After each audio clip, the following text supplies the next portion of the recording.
மத்தேயு 8ஆம் அதிகாரம் 5ஆம் வசனத்திலிருந்து 13ஆம் வசனம் வரைக்கும் வாசிங்க. கண்களை மூடி தேவன் நோக்கி பார்க்கலாம். அன்பின் பரலோக பிதாவே, அருமையான காலை வேளையிலே உம்முடைய வசனம் எங்களோடு இடைப்படட்டும். ஆவியானவர், பரிசுத்த ஆவியானவர் எங்களோடு பேசுங்க, ஒவ்வொருவரோடும் இடைப்படுங்க, வழி நடத்துங்க. இயேசுவின் நாமத்தில் ஜெபிக்கிறோம் நல்ல பிதாவே, ஆமென். ஹல்லேலூயா. தொடர்ந்து அற்புதங்களை குறித்து நாம் தியானித்து கொண்டு வருகிறோம். தெரிந்த அற்புதம் தான், நான் ஏதோ புதுசாக வித்தியாசமாக வேற ஏதாவது இதிலிருந்து நான் எடுத்துட்டு வரேன் அப்படின்லாம் கிடையாது. அதனால ரொம்ப கவனமாக நம்ம என்ன பண்ணணும், கவனிக்கணும். அதாவது 100க்கு அதிபதியினுடைய வேலைக்காரன் சுகமாகிற ஒரு அற்புதத்தை குறித்தான் நம்ம என்ன பண்ண போறோம், நம்ம பார்க்க போறோம் இன்னைக்கு. அதாவது இந்த அற்புதம் ரொம்ப வித்தியாசமான ஒரு அற்புதம். என்ன அப்படின்னு சொன்னா, இயேசு கிறிஸ்து ஒரு இடத்துல இருக்கிறார், 100க்கு அதிபதி இயேசு கிறிஸ்து இருக்கிற இடத்துலயே இருக்கிறாரு. வேலைக்காரன் ஒரு ரொம்ப தொலைவில் என்ன பண்ணியிருக்கிறான், வீட்டில் படுத்து கிடக்கிறான். இப்போ இங்கே நடக்கிற விஷயம் 100க்கு அதிபதிக்கும் அதாவது இயேசு கிறிஸ்துவுக்கும் 100க்கு அதிபதியும் பேசிக்கிட்டு இருக்கிறாங்க. அந்த நேரத்தில் டிஸ்டன்ஸில் இருக்கக்கூடிய, தொலைவில் இருக்கக்கூடிய வேலைக்காரனுக்கு என்ன கிடக்குது, அவனுடைய வியாதி என்னப்பாகுது, சுகமாகுது. ஹல்லேலூயா. வேதாகமத்தில் வாசிக்கும் போது பழைய ஏற்பாடுல நிறைய அற்புதங்கள் நடந்தது. எலியாவுடைய காலத்தில், எலிசாவுடைய காலத்தில், இந்த மாதிரி நிறையா தீர்க்கதரிசிகளுடைய காலத்தில் அற்புதங்கள் நடந்தது. ஆனால் எல்லா அற்புதங்களிலும் மனிதர்கள் அங்கே என்ன பண்ணாங்க, பிரசன்ட் ஆயிருந்தாங்க. மனிதர்கள், எலியா அங்கே இருந்தார், எலிசா என்ன பண்ணார், அங்கே இருந்தார்.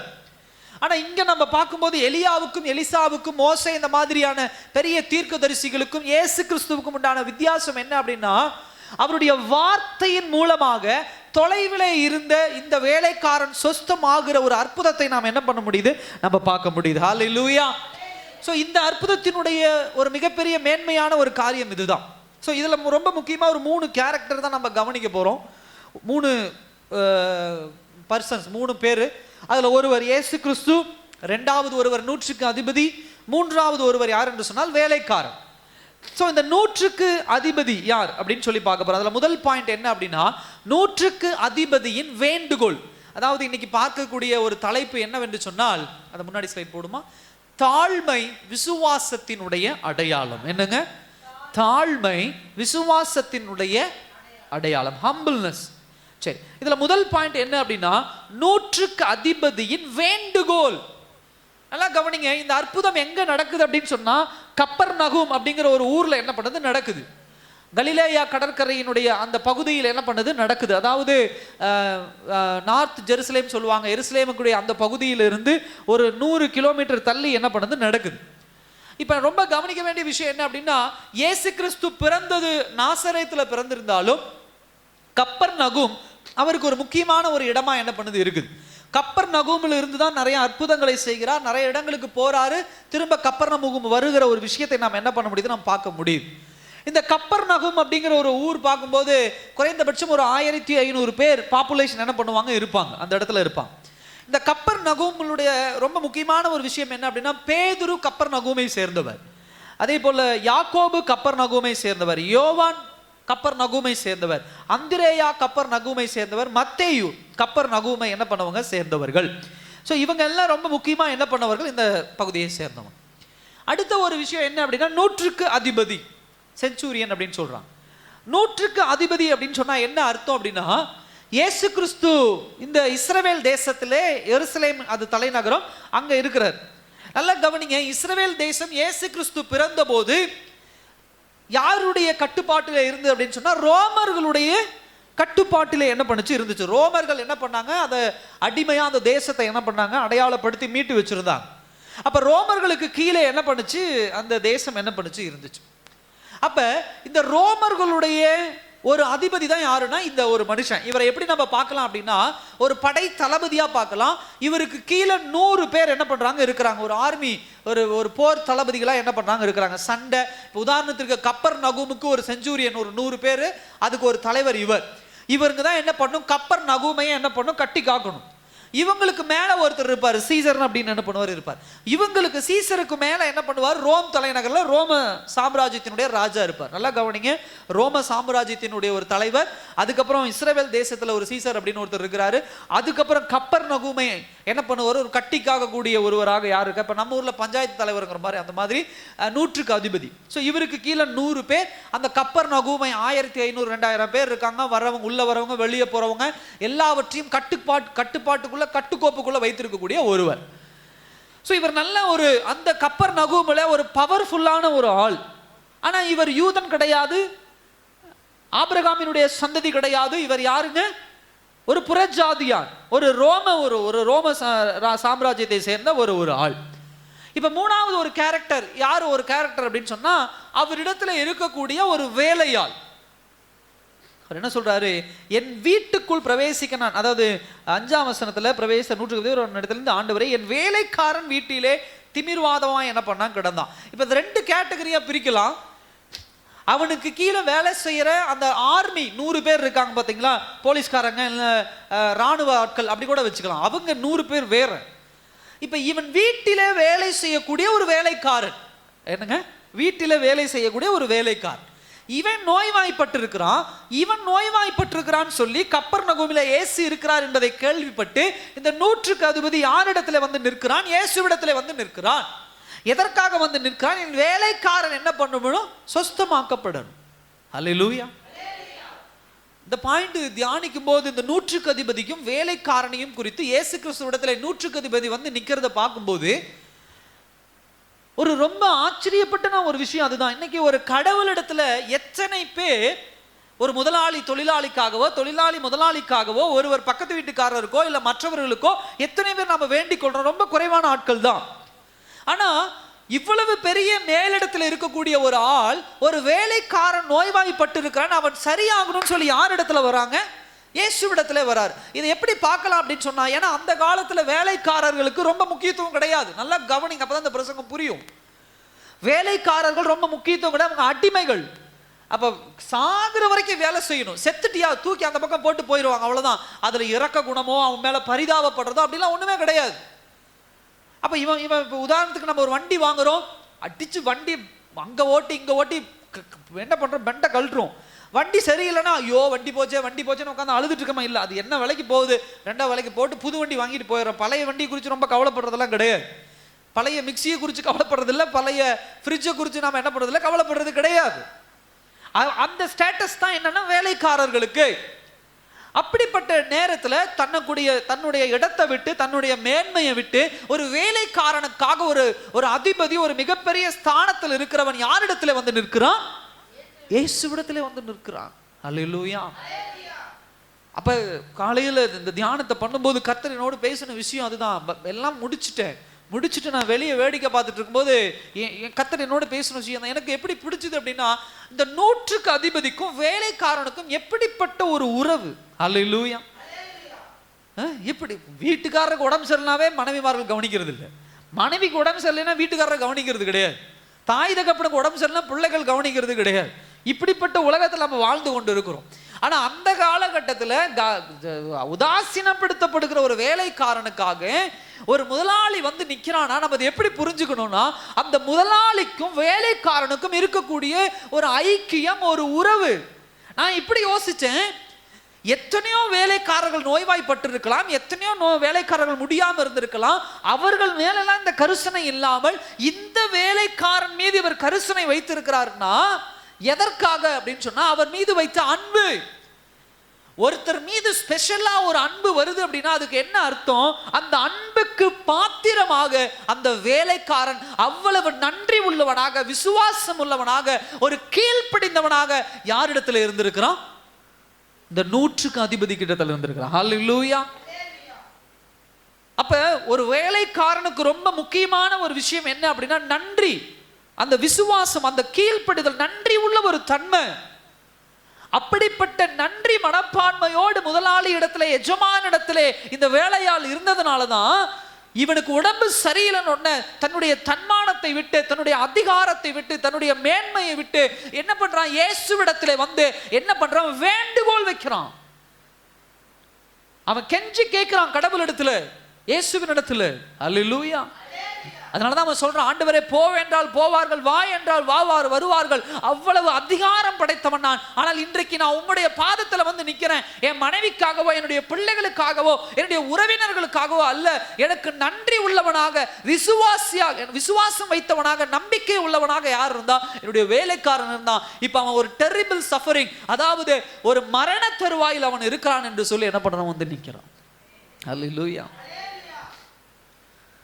இந்த ரிலேஷன்ஷிப் ஆண்டவர் வெளிப்படுத்துறார் இந்த அற்புதத்தின் மூலமாக. சகோதர சகோதரியே,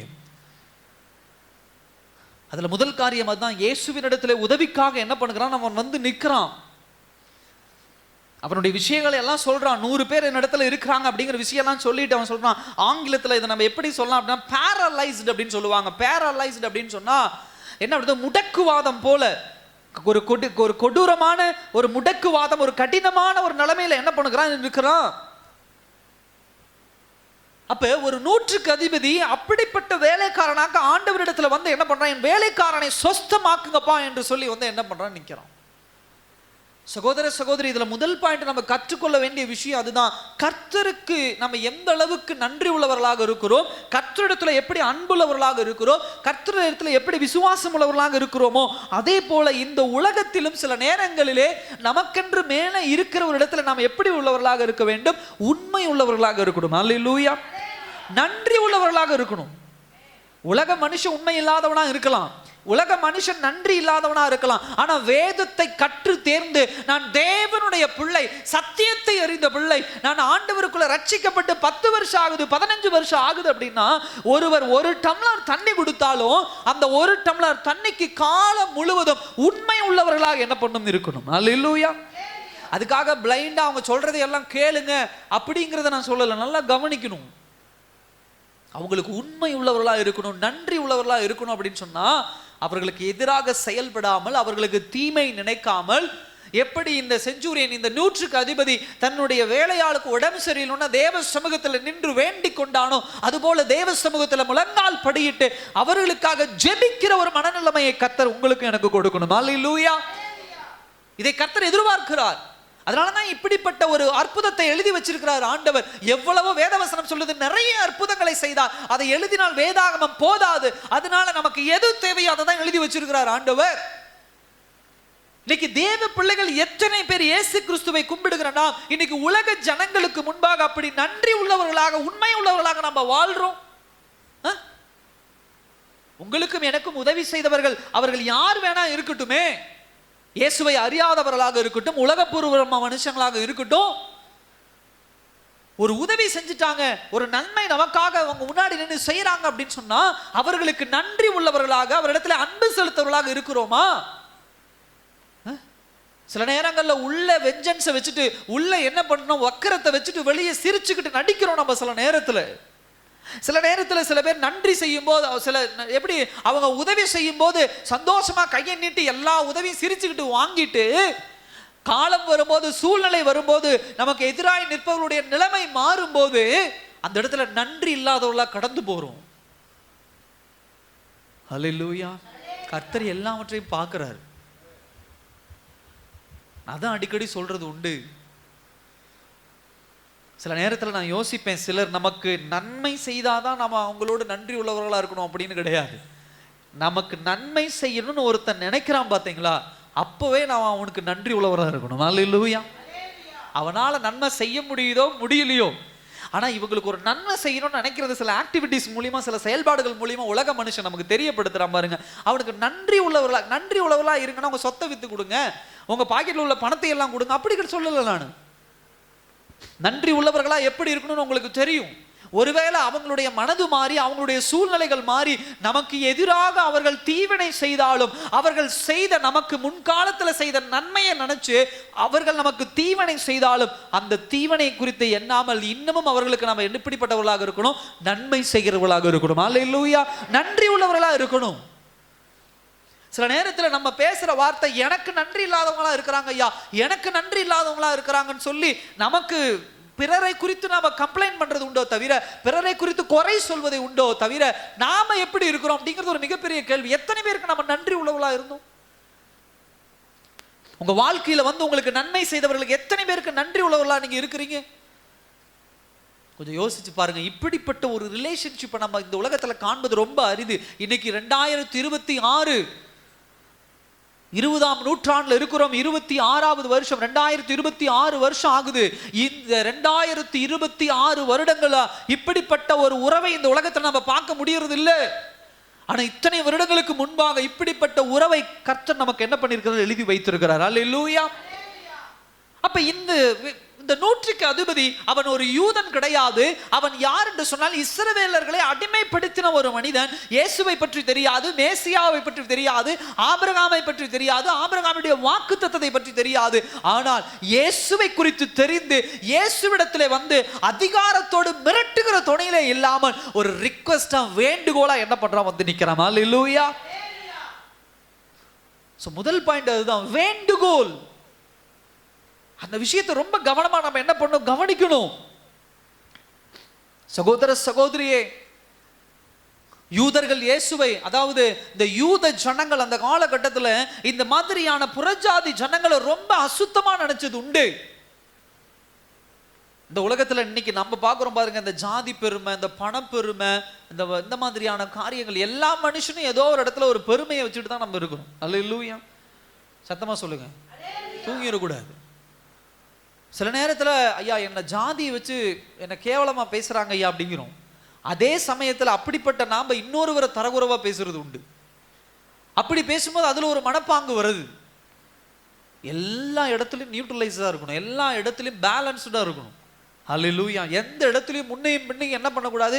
நம்மளை ஒருவர் தாழ்த்தி பேசும்போது, நம்மளை ஒரு அவமானப்படுத்தும் போது, நம்மளை ஒருவர் கேவலப்படுத்தும் போது நமக்கு என்ன வலி வலிக்குதோ அதே போலதான் ஏதோ ஒரு விஷயத்துல, ஏதோ ஒரு சூழ்நிலையில இன்னொருவரை நாம் அவமானப்படுத்தும் போது, இன்னொருவரை நாம் கேவலப்படுத்தும் போது, இன்னொருவரை உதாசீனப்படுத்தும் போது அவர்களும் அந்த வலி வேதனை அனுபவிப்பாங்க.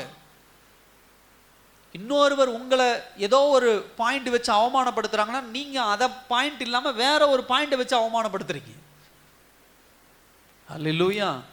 யூதர்கள் அப்படிதான் என்ன பண்ணாங்க? புறஜாதி ஜனங்கள் என்ன பண்ணாங்க அப்படி நினைச்சாங்க பழைய ஏற்பாடு காலகட்டத்தில் இருந்து. ஆனா இவங்க என்னமோ அடிமையா தான் இருக்கிறாங்க. நல்லா கவனிங்க. இவங்க என்னமோ சுதந்திரவாளியா கிடையாது, சுய தேசத்துல அவங்க வாழல. இவங்க ரோமர்களுடைய கட்டுப்பாட்டுல இருக்கிறாங்க. ரோமர்கள் இவர்கள் அடிமைப்படுத்தி வைத்திருக்கிறார்கள். ஆனா இவர்கள் ரோமர்களை தீண்டத்தக்காதவர்களா பார்த்தாங்க. தண்ணி குடிக்க மாட்டாங்க, ஒட்ட மாட்டாங்க, உறவாட மாட்டாங்க, அவங்க வீட்டுக்கு போக மாட்டாங்க, அவங்க வீட்டுக்கு வர மாட்டாங்க. அவன் என்னமோ வந்து பலார்னு கன்னத்துல அரைவான். அவன் கன்னத்துல அரைஞ்சதை வாங்கிட்டு போய் தண்ணி ஊத்தி கழிவான். ஏங்க? அந்த ரோமன் அசுத்தமானவங்க. அவன் கைய மேல பட்டுருச்சு. என்ன பட்டுருச்சு? அவன் என்ன பண்ணா? அடிச்சுட்டு போறான். அவன் அடிச்சுட்டு போறான். இப்படி ஒரு மனநிலைமையில தான் இந்த யூதர்கள் நிக்கிறாங்க. ஆனா இயேசு கிறிஸ்துவிடத்திலே இந்த 100க்கு அதிபதி வந்து வேண்டுகோள் பண்ணும்போது இந்த யூத ஜனங்கள் மத்தியிலே இவர் யாரை உயர்த்தி பேசுகிறார்? இந்த 100க்கு அதிபதியை உயர்த்தி பேசுகிறார். அல்லேலூயா. முதல் காரியம், இந்த 100க்கு அதிபதிக்கும் அந்த வேலைக்காரனுக்குள்ள உறவை பார்த்து ஆண்டவர் மெய்சிலிர்த்து அவனுக்காக இவன் வந்து நிற்கிறானே என்கிற ஒரு காரியம். இரண்டாவது, இவனுடைய அதிகாரம் என்ன, இவனுடைய பவர் என்ன, ஆனால் இவன் வந்து ஒரு வேண்டுகோள், ஒரு ரிக்வெஸ்ட் மேல வைக்கிறானே முன்னாடி. அதான் 5ஆம் அதிகாரத்திலிருந்து 5ஆம் வசனத்திலிருந்து 7ஆம் வசனம் வரைக்கும் அதுதான் சொல்லுது. அடுத்த பாயிண்ட் பாருங்க, அதிகாரத்தை பற்றியதான 100க்கு அதிபதியினுடைய புரிந்து கொள்ளுதல். இரண்டாவது பாயிண்ட். அதுல 8ஆம் வசனம் 9ஆம் வசனம் பார்க்கும்போது இந்த 100க்கு அதிபதியை ரொம்ப கவனமா நீங்க உற்று நோக்குங்க. தன்னுடைய இடம் என்ன, அதே போல இயேசு கிறிஸ்துவினுடைய இடம் என்ன என்பதை தெளிவாக புரிந்து வைத்திருந்தான். அல்லேலூயா. நான் சொல்றது உங்களுக்கு புரியுதா? நான் யாரு, என் பின்புலம் என்ன, என்னுடைய இடம் என்ன, என்னுடைய அதிகாரம் என்ன, என்னுடைய வல்லமை என்ன, என்னுடைய பவர் என்ன என்பதை தெளிவாக அந்த 100க்கு அதிபதி புரிந்து வைத்திருந்தான். அதான் ஃபர்ஸ்ட் காரியம் என்ன? No your place. தேவ பிள்ளைகளாகிய நீங்களும் நானும் நம்மளுடைய இடத்தை தெளிவாக என்ன பண்ணிருக்கணும்? அறிந்து வைத்திருக்கணும். இயேசு கிறிஸ்துவினிடத்துல வந்து நல்லா கவனிங்க, தன்னுடைய அதிகாரம் என்ன, தன்னுடைய இடம் என்ன என்பதை அவன் சொல்றான். ஆண்டவரே, எனக்கு கீழே 100 பேர் பக்கம் வேலை செய்யறாங்க பாருங்க. 100க்கு அதிபதி பிரதியுத்தரமாக, ஆண்டவரே, நீர் என் வீட்டுக்குள் பிரவேசிக்க நான் பாத்திரன் அல்ல, ஒரு வார்த்தை மாத்திரம் சொல்லும், அப்பொழுது என் வேலைக்காரன் சொஸ்தமாவான் அப்படின்னு சொல்லி ஆண்டவரை மகிமைப்படுத்திட்டு இரண்டாவது சொல்றான், நான் அதிகாரத்துக்கு கீழ்ப்பட்டவனா இருந்தும் எனக்கு கீழ்ப்பட்டுகிற சேவர்களும் உண்டு. நல்லா கவனிக்கணும். நோ யுவர் பிளேஸ் அப்படிங்கிற ஒரு வார்த்தை ரொம்ப முக்கியம். எனக்கு இவன்கிட்ட பிடிச்ச விஷயம் அதுதான். 8வது வசனத்துல கர்த்தரை எவ்வளவு தூரம் உயர்த்தி பேசி 9வது வசனம் சொல்றான், நான் அதிகாரத்துக்கு கீழ்ப்பட்டவனா இருந்தும் எனக்கு கீழ்ப்பட்டிருக்கிற சேவகரும் உண்டு. ஒரு ஹைரார்கின்னு சொல்லுவாங்க, ஒரு ஆர்டர், ஒரு வரிசையை சொல்றான். இந்த இடத்துல என்ன சொல்றான் அப்படின்னு சொன்னா, இவன் யாருங்க? இவன் யாரு? 100க்கு அதிபதி. இவனுக்கு கீழே எத்தனை பேர் இருக்காங்க? 100 பேர் இருக்காங்க. நல்லா கவனிங்க, இவன் 100க்கு அதிபதி, இவனுக்கு கீழே 100 பேர் வேலை செய்யறாங்க. ஆனா இவன் இன்னொருவருக்கு அதிகாரத்துக்கு உட்பட்டவனா இருக்கிறான். யார் என்று சொன்னால், ஒட்டுமொத்த இஸ்ரவேல் தேசத்தை ஆண்டு கொண்டிருக்கிற சீசருக்கு என்ன பண்றான்?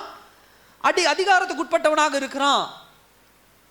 அப்ப அவரு எப்படிப்பட்டவராக இருக்கிறார்? ரோம சாம்ராஜ்யத்தை ஆண்டு கொண்டிருக்கிற ராஜாவுக்கு கீழே யார் இருக்கிறார்? அவர் இருக்கிறார். நான் சொல்றது உங்களுக்கு புரியுதா? சில நேரங்கள்ல ஒரு குடும்பத்துக்கு நம்ம தலையா இருக்கும் போதே நம்ம பெரிய பெருமை காட்டிக்கிறது. நான் யாரு தெரியுமா? நான் ஆண்பல, நான் நினைச்சேனா எதை வேணா சாதிப்பேன், நான் நினைச்சேனா எங்க வேணா போவேன், நான் நினைச்சேனா இப்படி இருப்பேன், என் குடும்பத்துல மனைவி இப்படிதான் இருக்கணும், பிள்ளைகள் இப்படிதான் இருக்கணும். அட் த சேம் டைம் பெண்களும் சில நேரத்தில் அப்படிதான். நான் படிச்ச பெண்ணு, நான் சம்பாதிக்கிற பொண்ணு, நான் தான் சம்பளம் அதிகம் வாங்குறேன், என் இடம் என்ன, என்னுடைய தராதரம் என்ன, என்னுடைய தகுதி என்ன. இதுக்கு மேல குடும்ப உறுப்பினர்கள். ஹல்லேலூயா. ஒரு காரியத்தை புரிந்து கொள்ளுங்க, ஒருவர் உங்களுக்கு கீழே இருக்கிற மாதிரி ஒரு தோரணம் இருக்குதுன்னு தெரிஞ்ச உடனே அவங்க மேல முழு அதிகாரத்தை செலுத்துவதற்கு கர்த்தர் ஒருபோதும் உங்களுக்கும் எனக்கும் என்ன பண்ணல? அதிகாரம் கொடுக்கல. ஹல்லேலூயா.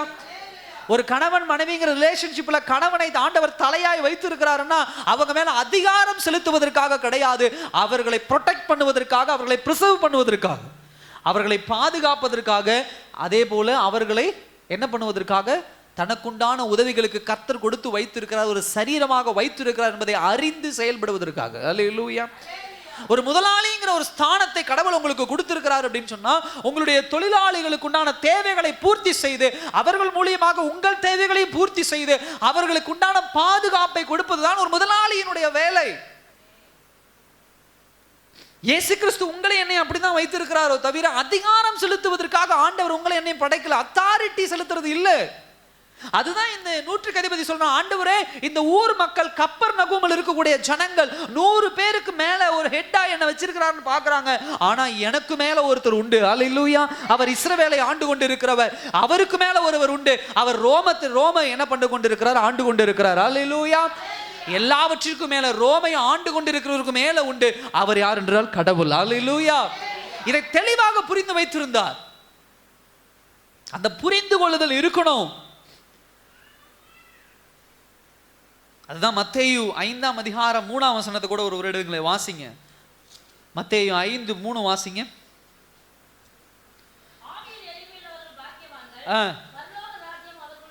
ஆவியிலே எளிமை உள்ளவர்கள் பாக்கியவான்கள், பரலோக ராஜ்யம் அவர்களுடையது. சகோதர சகோதரியே, இந்த இடத்துல இந்த 100க்கு அதிபதி உலகபூர்வமான ஒரு வரிசையை சொல்லி சொல்றாரு. ஐயா, இந்த உலக ஜனங்கள், இந்த கப்பர்நகூம் ஆட்கள் என்ன பெருசா நினைக்கலாங்க ஐயா, எனக்கு கீழே 100 பேருக்கு மேல என் பேச்ச சொல்றதுக்கு கீழ்ப்படியறதுக்கு ஆட்கள் இருக்கிறாங்க. ஆனா நான் இன்னொருவர் கடமைப்பட்டவன், அவர் இன்னொருவருக்கு கடமைப்பட்டவர், அவர் கடவுளுக்கு கடமைப்பட்டவர் என்று என்ன சொல்றாரு? உலகபூர்வமான காரியங்களிலே தன்னை தாழ்த்துகிற 100க்கு அதிபதியை நம்ம பார்க்க முடியுது. அதே சமயத்தில் ஆண்டவர் என்ன சொல்றாரு? ஆவியிலே எளிமை உள்ளவர்கள் எப்படிப்பட்டவர்கள்? பாக்கியவான்கள். சகோதர சகோதரியை, இன்றைக்கு உலகத்தில் நம்ம பெருமை பேசாதவர்களாக இருக்கலாம், ஆனா தேவ சமூகத்தில் எத்தனை பேர் ஆவியிலே எளிமை உள்ளவர்களாக நாம் இருக்கிறோம்? ஸ்பிரிச்சுவல் பாவர்ட்டி அப்படின்னு சொல்லுவாங்க. அதாவது நான் ஆவியிலே எளிமை உள்ளவன், நான் ஆவியிலே ஏழ்மை உள்ளவன். ஆவிக்குரிய வாழ்க்கையில ஜெபத்துல நான் ஏழ்மை உள்ளவன், அதே போல வேதவசனம் வாசிப்பதில் நான் ஏழ்மை உள்ளவன், தேவன் மீது அன்பு செலுத்துகிறதுல நான் ஏழ்மை உள்ளவன், பிறருக்கு உதவுவதில் நான் ஏழ்மை உள்ளவன், பிறர் என்னை அவமானப்படுத்தும் போது தாழ்ந்து போவதில் நான் ஏழ்மை உள்ளவன். ஏழைனா என்கிட்ட இல்லைங்கிற சொல்றேன் பாத்தீங்களா, அந்த மாதிரி அர்த்தம். அதே போல தேவனுக்கு முன்பாக நான் தகுதி இல்லாதவன். அதே போல ஆவிக்குரிய வாழ்க்கையில தேவன் இல்லாமல் வளரக்கூடிய தகுதி என்கிட்ட கிடையாது. நான் முழுவதும் தேவனை சார்ந்து இருக்கிறவன், கர்த்தரை டிபெண்ட் பண்ணி இருக்கிறவன். அப்படிங்கிற மனநிலைமை யாருடைய வாழ்க்கையில் இருக்கிறதோ அவர்கள் தான் ஆவியிலே எளிமை உள்ளவர்கள். ஹல்லேலூயா. அவர்கள் பாக்கியவான்கள். பரலோக ராஜ்யம் அவர்களுடையது. உலகபூர்வமாகவும் நமக்கு தாழ்மை இருக்கணும், அதே சமயத்தில் ஸ்பிரிச்சுவல் லைஃப்லயும் நம்ம தாழ்மை இருக்கணும். ஒருவேளை இந்த 100க்கு அதிபதி உலகபூர்வமான தாழ்மையை வெளிப்படுத்தி விசுவாசத்தை வளர்த்து கொள்ளுகிறார். தேவ பிள்ளைகளாகிய நீங்களும் நானும் உலகபூர்வமாயும் தாழ்மை இருக்கணும், அதே சமயத்தில் ஆவிக்குரிய வாழ்க்கையில தாழ்மை இருக்கணும். ஜெபம் பண்றது கிடையாது, வேதவசனம் வாசிக்கிறது கிடையாது, தேவ சமூகத்தில் உட்கார்ந்து தேவ சித்தத்தை குறித்ததான எண்ணம் கிடையாது, தேவனுக்கு பயப்படுகிற பக்தி வைராக்கியம் கிடையாது, இன்னொரு இடத்துல கோபப்படக்கூடாது அப்படிங்கிற ஒரு எண்ணம் கிடையாது, இன்னொருவரை உதாசீனப்படுத்தக்கூடாதுங்கிற ஒரு எண்ணம் கிடையாது. தன்னை குறித்து பெருமை, தன்னுடைய படிப்பை குறித்து பெருமை, தான் சம்பாதிக்கிற காரியத்தை குறித்து பெருமை, தன்னுடைய பிள்ளைகளை குறித்து பெருமை, தன்னுடைய பணத்தை குறித்து பெருமை, தன்னுடைய அழகை குறித்து ஒரு பெருமை. அல்லேலூயா. இவர்கள் எப்படி பாக்கியவான்கள் ஆக முடியும்? இவர்கள் எப்படி தேவ சாம்ராஜ்யத்தில் பரலோக ராஜ்யத்தில் அவர்கள் இணைக்கப்பட முடியும்? இன்னைக்கு தேவ பிள்ளைகள்கிட்ட இருக்கிற குறை அதுதான். ஆவியில எளிமை இருக்கிறவர்கள் பிரச்சனைன்னு வந்தா ஆண்டவற்றை ஓடுவாங்க. ஆவியிலே தாழ்மை உள்ளவர்கள் எப்பொழுதும் வேத வசனத்திலே பக்தி வைராக்கியம் கொண்டவர்களாக தியானிக்கிற பிள்ளையா இருப்பாங்க. ஆவியிலே எளிமை உள்ளவர்கள் எல்லா விஷயத்திலும் தேவனை சார்ந்திருக்கிற பிள்ளைகளா இருப்பாங்க. உலகத்தை சார்ந்து அல்ல, உன் திறமையை சார்ந்து அல்ல, உன் படிப்பை சார்ந்து அல்ல. நான் இங்க தான் உட்காருவேன், இங்க தான் நான் போவேன், இங்க தான் வருவேன், நான் இதை தான் சாப்பிடுவேன், இதை நான் சாப்பிட மாட்டேன், இப்படி தான் நான் இருப்பேன், அப்படி தான் நான் இருப்பேன், இப்படி தான் நான் பேசுவேன், எனக்கு இந்த அளவுக்கு ரெஸ்பெக்ட் கொடுக்கணும், எனக்கு இந்த அளவுக்கு மரியாதை கொடுக்கணும், எனக்கு அந்த அளவுக்கு மரியாதை கொடுக்கணும். அல்லேலூயா. ஆவியிலே தாழ்மை உள்ளவர்களா நீங்களும் நானும்? மரியாதை கொடுத்தா வாங்கிக்கோங்க, நான் வேண்டாம்லாம் சொல்லலை. உங்களை கூப்பிட்டு ஒரு சேர்ல உட்கார வைக்கிறாங்களா, சந்தோஷம், உட்காருங்க. அதே சமயம் சில நேரத்தில் என்ன பண்ணும், சேரு கிடைக்காம இருக்கும், சில நிறைய சாப்பாடு கிடைக்காம இருக்கும், சில இடத்துல தண்ணி கூட கொடுக்க மாட்டாங்க, சில நேரத்தில் நம்மளை உதாசீனப்படுத்துவாங்க. அந்த நேரத்தில் உங்களுடைய ஸ்பிரிச்சுவல் நான் யார் தெரியுமா, என்னுடைய பலன் என்ன தெரியுமா, நான் எங்கிருந்து வந்திருக்கிறேன் தெரியுமா அப்படின்னு பெருமை பேசுறது இல்லை. எந்த இடத்துக்கும் நம்மளை என்ன பண்ணணும், அடாப்ட் பண்ணிக்கணும். அதுதான் ஆவியில எளிமை உள்ளவர்கள். சில நேரம் ஆகலாம், சில காலம் ஆகலாம் புரிந்து கொள்வதற்கு. ஆனா இந்த 100க்கு அதிபதி அவ்வளோ அழகா டிசைன் பண்ணி வச்சிருக்கிறாரு, புரிந்து வைத்திருக்கிறார். தேவன் யாரு, நான் யாரு, என்னுடைய வேலையால் யார் என்பதை. அதை தான் ஆண்டவருக்கு முன்னாடி ஒரு வெளிப்படுத்துறாரு. சகோதர சகோதரியே, நோ யுவர் பிளேஸ். உங்க இடத்தை முதல்ல புரிந்து கொள்ளுங்க, தெளிவா அறிந்து கொள்ளுங்க. கர்த்தருக்கு முன்னாடி நீங்க யாரு, ஆவியில நீங்க எப்படிப்பட்டவர்களாக இருக்கணும், உலகபூர்வமான மனிதனிடத்துல நீங்க எப்படிப்பட்டவர்களாக இருக்கணும். உங்களை மதிக்கிறாங்க மதிக்கலங்கிறது பெரிய பிரச்சனை கிடையாது. நீ தாழ்மை உள்ளவனா, நான் தாழ்மை உள்ளவராக இருக்கிறோமா? தாழ்த்து ஒன்றும் பிரச்சனை கிடையாது. வேத பைபிள் அழகா சொல்லுது, தாழ்மை உள்ளவனுக்கோ கர்த்தர், அவ்வளவுதான், முடிஞ்சது. கடந்து போங்க, அந்த இடத்தை விட்டு கடந்து போங்க. அவங்க என்ன மதிக்கலன்னு நாங்கள் உட்காந்து சண்டை போடுறது இல்லை, என்ன மதிக்கல நாங்கள் உட்காந்து காயப்படுத்துறது இல்லை. சில நேரங்கள் நம்முடைய கோபத்துக்கு அப்படி எதிர்த்து நின்று சண்டை போடலாம். நீ ஆடா நானா வாடா பார்த்துக்கலாம் அப்படின்னு. எனக்கு ரெஸ்பெக்ட் கொடுக்கல, எனக்கு மரியாதை கொடுக்கல, நின்று பார்த்துக்கலாம்டா வாடான்னு இல்லை. இப்போ சில நேரங்களில் நம்மளும் அப்படிதான். ஒரு இடத்துல நமக்கு மரியாதை இல்லை, ஒரு இடத்துல நம்ம ஒருத்தர் நம்மளை மதிக்கல, ஒருத்தர் நம்மளை உதாசீனப்படுத்துறாங்க, நம்மளை கேவலப்படுத்துறாங்கன்னா அந்த இடத்த விட்டு சைலண்டாக கடந்து போயிடும். அல்லேலூயா. அதுக்காக அந்த இடத்துல இல்லைங்க நான் அவங்க மதிக்கல அதனால நான் கடந்து போறேன், அதோட முடிச்சிடணும், அவ்வளோதான். அவங்ககிட்ட திரும்ப நின்று சண்டை போடுறது, எனக்கு மரியாதை கொடுக்கல, மரியாதை, எனக்கு தண்ணி கொடுக்கல, சாப்பாடு கொடுக்கல, அதை கொடுக்கல, இதை கொடுக்கல, எனக்கு இப்படி செய்யலை, நீங்க அப்படி செய்யல, அந்த இடத்துக்கு போய் நின்றுட்டு சண்டை போடுறது இல்லை. இல்லை அதை சொல்லி சொல்லி அவங்களை கஷ்டப்படுத்துறது கிடையாது. நான் கடந்து போயிடுறேன், அவ்வளோதான். அல்லேலூயா. நான் இந்த காலகட்டங்களில் அப்படிதான். ஒருத்தர் எனக்கு ஒரு மரியாதை கொடுக்கல அப்படின்னா சில நேரத்தில் அங்கே போய் நிற்க வேண்டிய சூழ்நிலை வருது, அங்கே போய் நிற்கிறேன். அதை பற்றி நான் கவலைப்படுறது இல்லை. அதே சமயத்தில் கிடைக்கல, என்னை உதாசீனப்படுத்துறாங்க, என்னை தவறாக பேசுறாங்க அப்படின்னா அவங்க இருக்கிற இடத்துல நான் இருக்கிறது இல்லை. அல்லேலூயா. நம்ம ஏன் இருப்பானே, ஆண்டவர் நமக்கு வேலையை கொடுக்கலாம், 1008 வேலை கொடுத்துருக்கிறார். அல்லேலூயா. அந்த இடத்த விட்டு கடந்து போயிருங்க, அவ்வளோதான். அவங்க அந்த விட்டு போனதுக்கு அப்புறம் நீங்க வாங்க.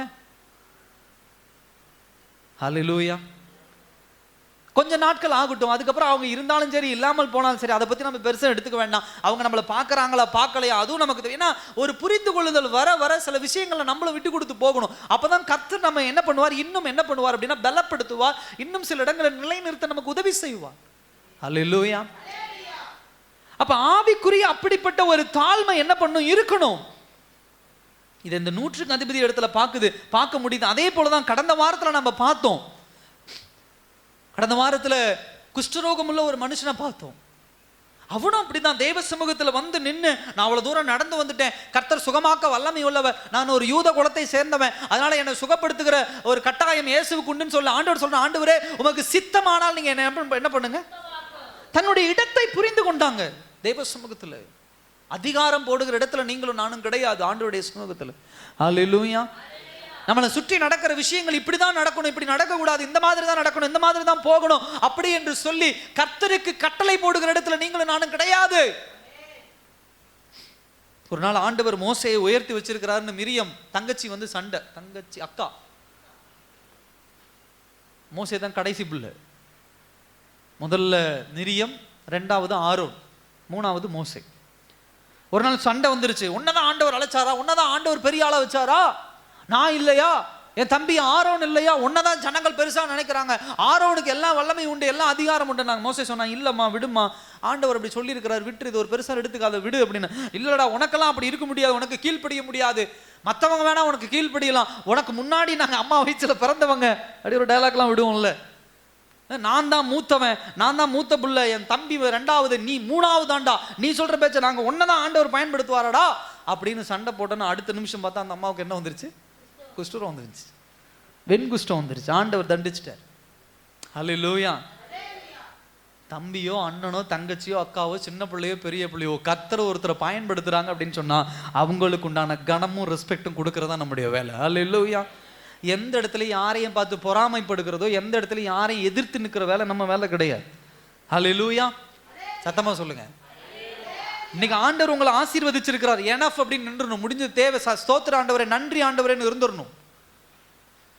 அதை விட்டுட்டு பக்கத்து வீட்டுக்காரன் ஆசீர்வதிச்சிருக்கா, எதிர்த்து வீட்டுக்காரன் ஆசீர்வதிச்சிருக்கான், அவன் அதை வாங்கிட்டான், இவங்க இதை வாங்கிட்டாங்க, இவங்க, அது பொறாமை. பொறாமை என்ன நமக்கு தேவையில்லை. என் வீட்டில் ஆண்டவர் இன்னைக்கு என்ன கொடுத்திருக்கிறார், என்கிட்ட என்னென்ன பொருட்கள் இருக்கு, என் தேவைகளை கர்த்தர் எப்படி பூர்த்தி பண்றாரு, எனக்கு வேலை எப்படி ஆண்டவர் கொடுத்திருக்கிறார், எனக்கு வேலை இருக்கா, எனக்கு வேலை இல்லையா, என் குடும்ப ஆசீர்வாதம் என்ன, என் குடும்ப தேவை என்ன, எனக்கு தேவன் வைத்திருக்கிற திட்டம் என்ன, அந்த நிலைமையில நீங்க இருந்தீங்கன்னா ஒருபோதும் உங்களுக்குள்ள பெருமைங்கிற எண்ணம் வராது, தாழ்மைங்கிற எண்ணம் வரும். ஹல்லேலூயா. நாம் இன்னொருவரோடு ஒப்பிட்டு பெருமை பேசிக்கிட்டு இருந்தோம்னா இந்த பிரச்சனை. ஹல்லேலூயா. அப்ப இந்த 100க்கு அதிபதி அப்படிப்பட்ட ஒரு மனநிலைமையில் இருந்தது. ரெண்டாவது ஒரு நிலைமை என்னன்னா, நம்மளுடைய இடத்தை நாம எப்படி புரிந்து வைத்துக் கொள்ளுகிறோமோ அதே போலதான் கர்த்தருடைய அதிகாரம் என்ன என்பதை புரிந்து கொள்ளணும். தேவனுடைய அதிகாரம் என்ன என்பதை என்ன பண்ணணும், புரிந்து கொள்ளணும். இன்னைக்கு நிறைய பேருக்கு அது தெரியாம இருக்குது. அதுதான் மத்தேயு 8:8 சொல்றாரு, 100க்கு அதிபதி பிரதியுத்தரமாக, ஆண்டவரே நீர் என் வீட்டுக்குள் பிரவேசிக்க நான் பாத்திரன் அல்ல. அவ்வளோ பெரிய பணக்காரன், அவ்வளோ பெரிய ஆட்களை கொண்டவன், அவ்வளோ பெரிய ஒரு ஆளா இருக்கிறவன் என்ன சொல்றான் ஆண்டவர் இடத்துல, ஆண்டவரே முதலாவது நான் தகுதி இல்லை ஆண்டவரே நீங்க என் வீட்டுக்கு வர்றதுக்கு. சில நேரத்தில் நம்ம உலக பிரகாரமான காரியங்களை வச்சுட்டு பெருமை பேசுறது உண்டு. பணம், பொருள், செல்வம், பிள்ளைகளை இதை குறிச்செல்லாம் வச்சுட்டு பெருமை பேசுறது உண்டு. அந்த ஊர்லயே இருக்கிறதுல ரொம்ப வசதியான ஆள் இந்த ஆள் தான், இந்த ஆளுடைய வீடு தான் ரொம்ப பெரிய வீடா இருக்கும், வசதியான வீடா இருக்கும். ஆனா அவர் ஆண்டவர் சொல்ற, ஆண்டவர் நான் தகுதி இல்லாதவன். ஹல்லேலூயா. வேத சத்தியத்தை அறியாத, வேதத்தை சரியாக புரிந்து கொள்ளாதவன் என்ன பண்றான், ஆண்டவருக்கு முன்னாடி சொல்றான், ஆண்டவரே நான் தகுதி இல்லாதவன். ஆனால் தேவனை நன்றாக அறிந்து, தேவ சத்தியத்தை நன்றாக அறிந்து, தேவன் மீது, தேவன் யார், அவருடைய உக்கிரம் என்ன, அவருடைய கோபம் என்பதை அறிந்து இன்றைக்கு தேவனுக்கு முன்பாக தாழ்த்துகிற மனநிலைமை நமக்கு இருக்குதா? தேவன் மேல பக்தி வைராக்கியம் இருக்குதா? சர்ச்சுக்கு லேட்டா வரும், லேட்டா வந்து ஆராதிக்கிறோம்னா இல்லை, சுத்தி சுத்தி பார்க்குறோம், யாரு வராங்க, யாரு போறாங்க, யாரு வரல, யாரு போகல, அதை பார்க்குறோம். மூணாவது, மற்ற வேலையில வீட்டில் உங்க குழந்தைய நீங்க பார்க்கறதே கிடையாது, இங்க வந்து தான் உங்க குழந்தைய பார்க்குறீங்க. இங்க வந்து தான் கொஞ்சிட்டு இருக்கிறது, இங்க வந்து தான் சிரிச்சுக்கிட்டு இருக்கிறது, இங்க வந்து தான் விளையாண்டுட்டு இருக்கிறது. அதுக்கப்புறம் சில பதில்கள் சொல்றது. எப்படி தேவன் மீது உங்களுக்கு பக்தி வைராக்கியம் இருக்கும்? ஆண்டவர் பார்க்கிறாரா இல்லையா அந்த விஷயங்களை எல்லாம்? ஒரு 100க்கு அதிபதி ஆண்டவருக்கு முன்னாடி சொல்றேன், வீட்டுக்கு வர நீ தகுதி இல்லை, நான் தகுதி இல்லை ஆண்டவரே, நீர் அவ்வளவு வல்லமை உள்ளவர், அவ்வளவு மகிமை உள்ளவர் என்று சொல்லி வேத சத்தியத்தை இவ்வளவு பக்தி வைராக்கியமாக அறிந்திருக்கிறவர்கள் தேவனுடைய சமூகத்தில் நம்முடைய பக்தி என்ன? சபையில் உட்கார்ந்து தான் போன் பார்க்கறது, சபையில் உட்காந்து தான் பக்கத்துல வந்து உட்காந்து ஒருத்தர் சிரிக்கிறோம்னா சிரிச்சுட்டு போகணும், அவ்வளவுதான், அதோட முடிஞ்சது. இங்க வந்து விளையாடுறது, இங்க வந்து பேசுறது ஆண்டவர் பார்க்கிறார். அல்லேலூயா. நான் பொதுப்படையா சொல்றேன், உங்களுடைய பிள்ளைகள் ஆகட்டும், உங்களுடைய குடும்பம் ஆகட்டும், எல்லாம் நீங்க என்ன பண்ணுங்க, கொஞ்சங்க விளையாடுங்க, எல்லாம் சபை முடிஞ்சதுக்கு அப்புறம் வச்சுக்கோங்க. அது யாரா இருந்தாலும் சரி, அது வீட்லயே வச்சுக்கோங்க. வீட்லயுமே ஜெபம் முழங்கால் படி போட ஆரம்பிச்சுன்னா பிள்ளைகளை ஒழுக்கத்துல கொண்டு வந்து உட்காந்து ஜெபிக்க வைக்கணும். அது சின்ன பிள்ளையோ பெரிய பிள்ளையோ, முகம் கழுவி தலை சீவி பிரஷ் பண்ணி உட்காந்து ஜெபிக்க வைக்கணும். சின்ன வயதுலேருந்து அந்த பழக்கத்தை கற்றுக்கணும். ஜெபம் பண்ண உட்காந்து அந்த பிள்ளையை தூக்கி மடியில் உட்கார வச்சுட்டு ஒருத்தர் ஜெபிச்சுட்டு இருப்பாங்க, ஒருத்தர் சிரிச்சு விளையாண்டுட்டு இருக்கிறது. வீட்டில் சொல்கிறேன், சர்ச்சிலையும் சொல்கிறேன், எல்லா இடங்களையும் நான் சொல்கிறேன், எல்லாத்துக்கும் நான் சொல்கிறேன். அது யாரையும் நான் பிரித்து பார்க்கல, யாரோ ஒருத்தரை வந்து நான் குத்தி காமிக்கணும் அப்படின்னு பேசல, எல்லாத்துக்கும் பொதுவாக நான் சொல்கிறேன். நான்லாம் ஜெபிக்கும் போது எங்கள் வீட்டில் எங்களுடைய பிள்ளைகள் ஏதாவது போனால் அப்படியே ஒரு முறை அதுவும் கேட்கலாம், ரெண்டாவது பலார்னு கணத்தில் விழும். பைபிளுக்கு உண்டான கணத்தை கொடுக்கணும். அதுக்காக பைபிளை கும்பிடுங்கன்னு நான் சொல்லலை, இது தேவனுடைய வார்த்தை. இதை கீழே வைக்கிறது, மேலே வைக்கிறது, போட்டு மேலே ஏறி உட்கார்றது, பிள்ளைகள் விளையாடுமா விளையாடு, நம்ம இன்னொன்று வாங்கிக்கலாம், ஒன்றும் பிரச்சனை இல்லை. கிளி குழந்தைங்க கையில் கொடுத்து ஒவ்வொன்றா அது கிழிச்சிட்டு இருக்கோம், அம்மா அப்பா கிளி கிளி ஒன்றும் பிரச்சனை. அல்லேலூயா. நான் இது கடவுள்னு சொல்லல, பைபிள் கடவுள், அதை அப்படி வச்சு கும்பிடுங்க அப்படின்னு நான் சொல்ல. பட் ஆனால் இது தேவனுடைய வார்த்தை. உன் பிள்ளைகளுக்கு புரியிற மாதிரி சொல்லணும் அப்படின்னா இந்த வார்த்தையினுடைய முக்கியத்துவத்தை பிள்ளைகள் அறிந்து கொள்ளணும்னா இந்த வேதாகமத்துக்கு முக்கியத்துவம் கொடுக்கணும், இதுக்குண்டான ரெஸ்பெக்ட் கொடுக்கணும், ஜெபத்திற்குண்டான கணம் கொடுக்கணும். படுத்துக்கிட்டு ஜெபிக்கிறேன், நின்றுட்டு ஜெபிக்கிறேன், ஃபோனை ஆன் பண்ணிட்டு ஜெபிக்கிறேன். ஜெபம் பண்ண ஒரு ஃபோன் வந்து அவங்க பிள்ளை பார்க்குது, ஜெபம் பண்ண ஃபோன் வந்து ஒரு ஃபோனை தூக்கிட்டு வெளியே போகிறது. வீட்லேயும் சொல்கிறேன், சர்ச்சிலையும் சொல்கிறேன். ஃபோனை சைலண்டில் தூக்கி போட்டு நான் 50 கோடி உனக்கு பணம் வருதுன்னு ஃபோன் பண்ணாலும் பாஸ்டர் அந்த ஃபோனை விட்டுட்டேன்னா அவ்வளோதான் அப்படின்னா ரைட்டு விடுங்க, போயிட்டு போகுது. அல்லேலூயா. தேவ பக்தி எங்க? 100க்கு அதிபதி நிக்கிறாங்க. அல்லேலூயா. இன்னைக்கு அப்படிதான் பல பேர் தேவனை பற்றி அறிந்த நீங்களும் நானும் இப்படிப்பட்ட காரியங்கள்னால இழந்து போய் நிக்கிறோம். தேவ பக்தி வைராக்கியத்தை இழந்து போய் நிக்கிறோம். இப்படி 100க்கு அதிபதிகள் வந்து சைடுல உள்ள பூந்து அற்புதத்தை வாங்கிட்டு ஓடிடுறாங்க. அல்லேலூயா. பரலோகத்துக்குள்ள பிரவேசிச்சிடுறாங்க. நீங்களும் நானும் 10 வருஷம் 20 வருஷம் 25 30 வருஷம் 40 வருஷம் ஆண்டவருக்குள்ள இருந்து இந்த யூதர்களை போல நாம் எப்படி பண்ணி கொண்டிருக்கிறோம்? முரண்டு பிடித்து கொண்டு தான் இருக்கிறோமோ தவிர அற்புதங்களை சரியா பெறது கிடையாது. அல்லேலூயா. கர்த்தர் யார், அவருடைய வல்லமை என்ன, அவருடைய அதிகாரம் என்ன என்பது அத்தனை என்ன பண்ணார், இவர் புரிந்து கொண்டார். சகோதர சகோதரியே, ஒவ்வொருவருக்குள்ள அந்த அர்ப்பணிப்பு கமிட்மெண்ட் இருக்கணும்.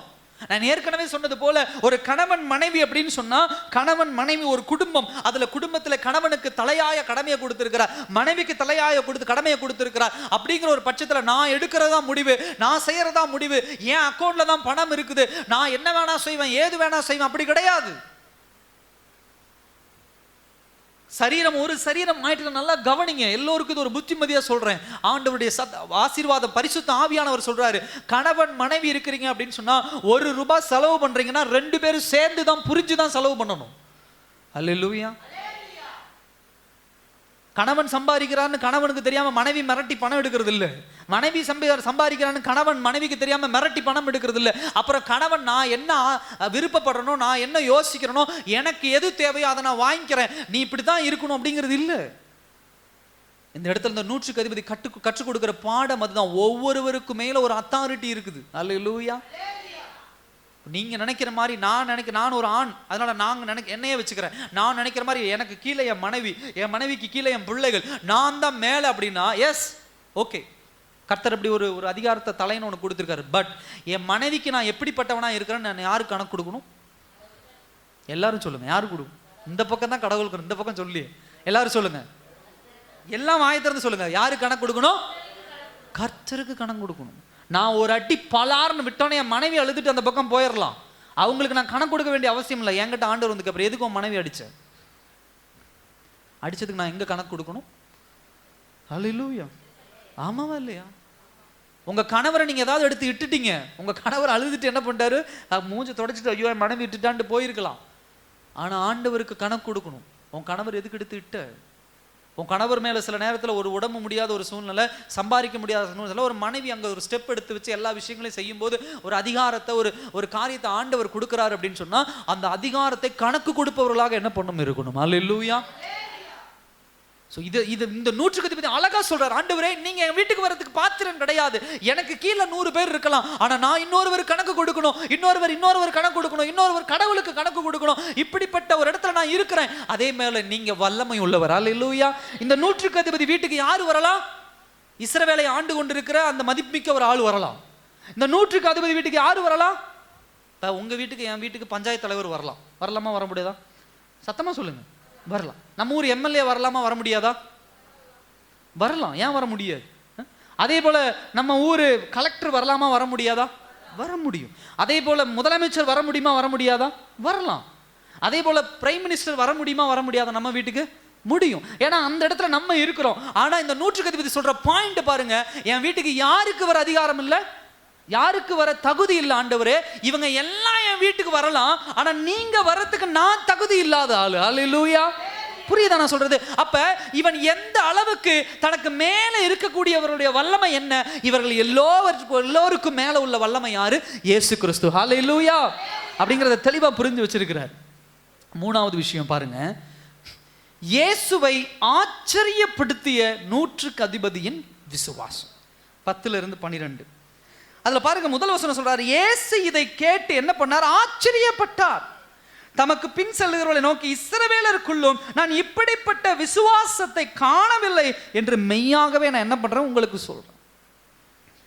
கடந்த வாரம் வேத தியானத்துல இதான் தியானிச்சோம், தேவனை பிரியப்படுத்துவது எப்படி என்று சொல்லி. அதுல ஒரு பாயிண்ட் இதுதான், ஃபெய்த். விசுவாசம் என்ன பண்ணும்? தேவனை பிரியப்படுத்துறதா என்ன பண்ணும் இருக்கும். 2 இடத்துல புதிய ஏற்பாடு புத்தகத்தில் இயேசு கிறிஸ்துவை ஆச்சரியப்படுத்தினது 2 இடத்துல. எந்தெந்த இடம் சொல்லுங்க பார்க்கலாம். ஒரு இடம் வந்து இங்க நூற்றுக்கு அதிபதி, இன்னொரு இடம் எங்க அப்படின்னு சொன்னீங்கன்னா, ஒரு மகளுக்காக என்ன பண்ணுவாரு, ஒரு தாய் வந்து இயேசு கிறிஸ்துவ இடத்துல என்ன பண்ணுவோம், போராடுவான். அப்போ ஆண்டவர் சொல்லுவார், நான் என்ன பண்ணுறாரு, இதில் விலை உயர்ந்த காரியத்தை நான் பன்றிகளுக்கு முன்னாடியோ நாய்களுக்கு முன்னாடியோ நான் போட முடியுமா அப்படின்னு கேட்கும்போது, இல்லை ஆண்டவரை நான் எடுக்க தயாராக இருக்கேன், என் மகளை சுகமாக்குங்கன்னு சொல்லி என்ன பண்ணுவாங்க, அந்த அம்மா அற்புதத்தை பெற்று போவாங்க. அந்த 2 இடத்துல தான் ஆண்டவர் என்ன பண்ணுவார், ஜனங்களை பார்த்து ஆச்சரியப்படுவார். அஸ்டானிஷ்டு அவர் ஆச்சரியப்படுதல் அப்படின்னு சொன்னா என்ன அர்த்தம் அப்படின்னா, இதுவரை நான் பார்க்காத ஒரு விஷயத்தை நான் என்ன பண்றேன் சொல்றேன், பார்க்கிறேன். யார் இடத்துல பார்க்கிறார் ஆண்டவர்? யார் இடத்துல பார்க்கிறாரு? 2ஐயும் கவனிங்க, 2 பேருமே புறஜாதி ஜனங்கள். அந்த அம்மாவும் புறஜாதி, யூத குலத்தை சாராத ஒரு மகள்.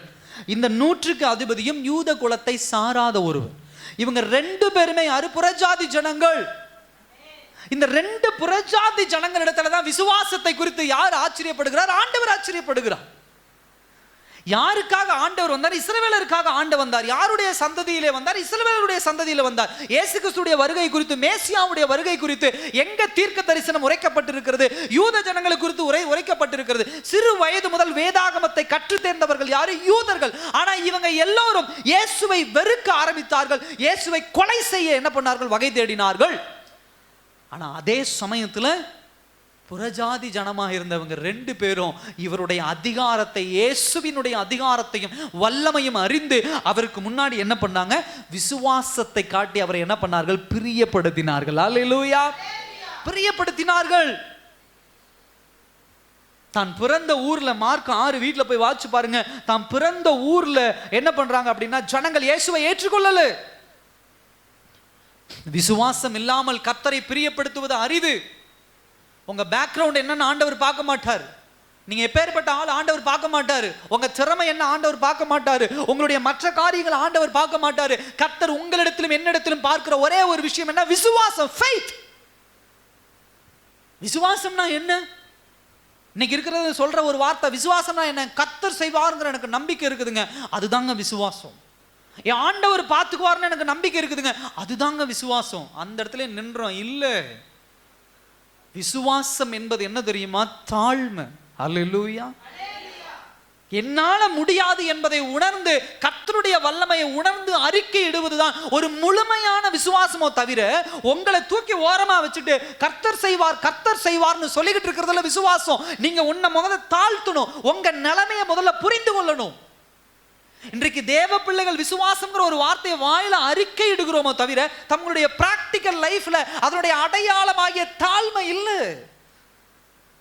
எல்லா விஷயத்தையும் உங்களை சுயபலத்தை முயற்சி பண்றீங்க, எல்லா விஷயத்திலும் உங்களுடைய சுய திறமையை முயற்சி பண்றீங்க, எல்லா விஷயங்களிலும் உங்க சுய பெருமைகளை முயற்சி பண்றீங்களோ தவிர தேவனுக்கு முன்பாக என்றைக்கு ஒரு தாழ்த்துகிற மனப்பாங்கு உங்களுக்குள்ள வருகிறதோ, தாழ்மை மனப்பான்மை உங்களுக்குள்ள வருகிறதோ, அப்பொழுதுதான் கர்த்தர் மீது ஒரு முழுமையான விசுவாசம் வரும். அல்லேலூயா.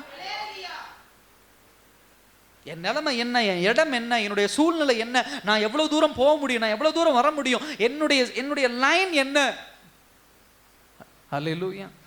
என்னுடைய அதிகாரம் எவ்வளவு வேணா இருக்கலாம், நான் ஒரு அரசாங்க அதிகாரியா மேலான ஒரு இடத்துல இருக்கலாம், இல்ல உலகபூர்வமான அதிகாரியா நான் இருக்கலாம், குடும்பத்தினுடைய தலைவனா நான் இருக்கலாம், குடும்பத்தினுடைய தலைவியா நான் இருக்கலாம், என் பேச்சுக்கு 10 பேர் கீழ்ப்படியவங்க இருக்கலாம். ஆனாலும் இருந்தாலும் தேவ சமூகத்தில் விசுவாசம் என்பது தேவனுக்கு முன்பாக நான் ஒன்றுமில்லை ஆண்டவரே, என் சுயபலன் அல்ல, என் சுய திறமை அல்ல, என் சுய பணம் அல்ல, என் கர்த்தர் உம்மாலே தான் எல்லாம் ஆகும் அப்படின்னு சொல்றதுதான் உண்மையான விசுவாசம். அல்லேலூயா.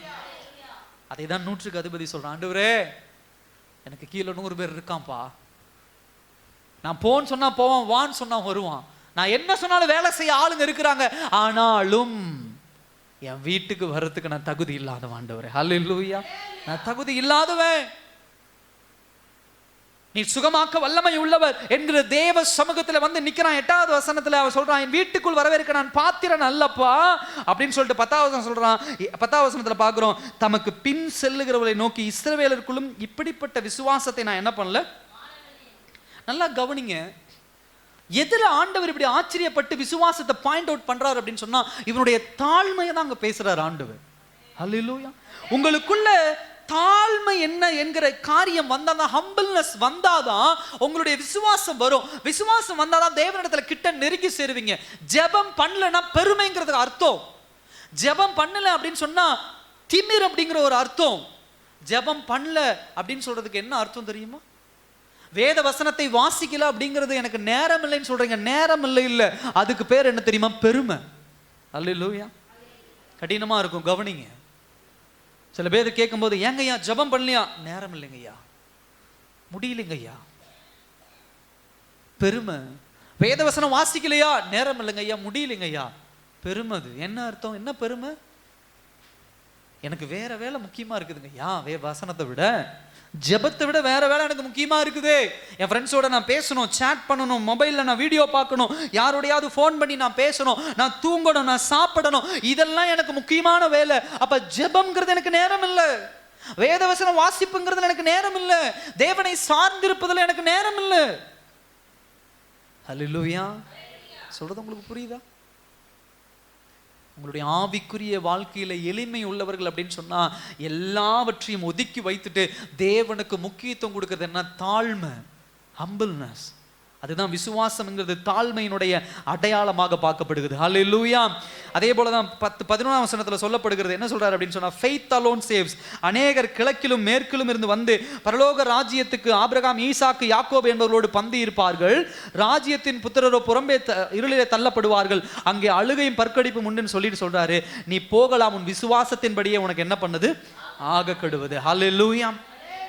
4வது பாயிண்ட் அதுதான், மகத்தான விசுவாசத்தினுடைய அடையாளம் தாழ்மை. கவனிங்க, ஏற்கனவே சொன்னது போல மகத்தான விசுவாசத்தினுடைய அடையாளம் அதான் சொன்னேன். விசுவாசம்ங்கிறது 2ஆ பிரிச்சுக்கலாம். நம்ம எல்லாமே பின்பகுதியில தான் இருக்கிறோமோ தவிர முக்கியமான பகுதியில் இல்லை. பின்பகுதியில வாயில அறிக்கை இடுறோம், இயேசுவே மெய்யான தெய்வம்ங்க, நான் கிறிஸ்தவன், நான் கிறிஸ்தவன், இதுதான் இவ்வளவுதான் விசுவாசம் நினைச்சிட்டு இருக்கிறோம். இல்லை, தாழ்த்தணும். தேவ சமூகத்துல தாழ்மையின் அடையாளம். தேவனிடத்திலிருந்து ஒரு ஆசீர்வாதத்தை பெற்றுக்கொள்றீங்க, தேவனிடத்திலிருந்து ஒரு காரியத்தை பெற்றுக்கொள்றீங்க அப்படின்னா இந்த செஞ்சுரியன் போல, இந்த 100க்கு அதிபதியின் போல முதலாவது என்ன பண்ணும் அப்படின்னு சொன்னா, உங்களுடைய நிலைமை என்ன என்பதை தேவ சமூகத்துல அக்னாலஜ் பண்ணும், ஒற்றுக்கொள்ளணும். காலையில எந்திரிச்சொன்ன முதல்ல தேவ சமூகத்துல உட்கார்றது என்ன பழக்கம்? ஏன் காலையில அதிகாலையில ஜெபிக்கணும், காலையில எழுந்து ஜெபிக்கணும் அப்படிங்கிறோம்? முதல்ல தேவ சமூகத்தில் உட்கார்ந்து ஜெபிக்கிறது எதற்கு அடையாளம் அப்படின்னு சொன்னா, முதல்ல ஆண்டவர் சமூகத்தில் உட்கார்ந்து ஜெபிச்சாதான் அடுத்து இருக்கக்கூடிய 8 மணி நேரம் 9 மணி நேரம் இந்த உலகத்துல என்னால என்ன பண்ண முடியும்? வாழ முடியும். இல்லைன்னா என்னால என்ன பண்ண முடியாது? சத்தமா சொல்லுங்க. ஹல்லேலூயா. அதுக்கு பேர் அதுதான் அடையாளம். வாரத்தின் முதல் நாள் ஏன் ஞாயிற்றுக்கிழமை தேவனை ஆராதிக்கிறோம்? பழைய ஏற்பாடினுடைய புத்தகத்தின் பிரகாரம், பழைய ஏற்பாடு புத்தகத்தின் பிரகாரம் 7வது நாள் ஓய்வு நாள் என்று என்ன பண்ணுது, அறிவிக்கப்படுகிறது. ஏங்கய்யா வாரத்தின் முதல் நாள் வரும், ஏன் அதை மாற்றணும்? இயேசு கிறிஸ்து மரித்து உயிர்த்தெழுந்த பிறகு வாரத்தின் முதலாவது நாள் அவர் உயிர்த்தெழுந்தார் என்கிற ஒரு வசனத்தின் அடிப்படையாக ஞாயிற்றுக்கிழமை வாரத்தினுடைய முதல் நாளிலே தேவ சமூகத்திலே வந்து ஆராதித்து தேவ வசனத்தை பெற்று மீதி இருக்கக்கூடிய எல்லா நாட்களும் அந்த வசனத்தின் பிரகாரம் கீழ்ப்படிந்து நடப்பங்கிறதுக்காக தான் முதல் நாள் ஆராதனை வச்சிருக்கிறோம். இல்லைன்னா சாபத்தை கடைபிடிச்சிட்டு போயிருப்போம், 7வது நாள் ஆராதிச்சுட்டு போயிருப்போம். ஹல்லேலூயா. அதே போல 10ல் ஒரு பங்கு தசம பாகத்தை ஏன் ஆண்டவருக்கு முதல்ல ஒரு வேலை ஒரு சம்பாதித்த உடனே ஜெபம் பண்ணி முதல் காசு எடுத்து வைக்கணும்? பாஸ்டருக்கு காசு இல்லை, அதனால கொடுக்கணும். அல்லேலூயா. பாஸ்டர் குடும்பத்துக்கு காசு கொடுக்கணும், நம்ம ஏன் அப்படி கொடுக்கணும்? அப்படி கிடையாதுங்க. அல்லேலூயா. ஆமென். அப்படி கிடையாது. ஆண்டவர் உனக்கு ஒரு 10 ரூபாய் கொடுக்குறாருன்னா இது 10 ரூபாயும் ஆண்டவர் தான் எனக்கு கொடுத்தாருங்கிறத ரெகக்னைஸ் பண்றதுக்கு தான், அறிந்து கொள்வதற்கு முதல்ல 10ல் ஒரு பங்கை எடுத்து வச்சுட்டு மீதி இருக்கிற 9 பங்கை நீங்க செலவு பண்ணணும்னு ஆண்டவர் சொல்றாரு. அல்லேலூயா. பழைய ஏற்பாட்டிலும் உண்டு, புதிய ஏற்பாட்டிலும் உண்டு. ஏன்னா நம்ம தப்பா டியூன் பண்ணிடுறோம், தப்பா யாராவது சொல்லிடுறாங்க, தசம்பாகம் ஏன் கொடுக்கணும், காணிக்கை ஏன் சர்ச்சுக்கு கொடுக்கணும், அப்படிலாம் கொடுக்க கிடையாது, தேவையில்லை. பாஸ்டருக்கு அப்பதான் என்ன பண்ணும், வருமானம் வரும். இல்லை, வருமானம் எங்கிருந்து எனக்கு வந்துடும், எனக்கு ஒன்றும் கவலை கிடையாது. ஆனா கர்த்தர் உங்களுக்கு கொடுத்ததை ரெகக்னைஸ் பண்றதுக்கு மீதி இருக்கக்கூடிய 9 ரூபாய், அந்த 10 ரூபாயும் ஆண்டவர் கொடுத்தார் அப்படிங்கிறத நீங்க அறிக்கையிடுறீங்க. பலி கொடுக்கறது மூலியமா அடுத்த 12 மணி நேரம் 24 மணி நேரத்துல முதல் 1 மணி நேரம் எழுந்த உடனே தேவசமத்துல ஜெபிக்கிறது, 23 மணி நேரமும் கர்த்தர் கொடுத்தது. கர்த்தருக்கு நான் கணக்கு ஒப்புவிக்கணுங்கிறது ஒரு காரியம். மாசத்தின் முதல் நாள் ஜெபிக்கிறது, வருடத்தின் முதல் நாள் ஜெபிக்கிறது. ஏன் நியூ இயர் நைட் ஏன் ஜெபிக்கிறோம்? தேவசமத்துல உட்கார்ந்து இருக்கிறோம். தேவனுக்கு முன்பாக இருக்கக்கூடிய தாழ்மையை அடையாளம் படுத்துவது. அல்லேலூயா. யார் ஒரு வசனத்தை கூட வாசிங்க. யாக்கோபு 4ஆம் அதிகாரம் 6ஆம் வசனத்தை வாசிங்க. யாக்கோபு 4:6.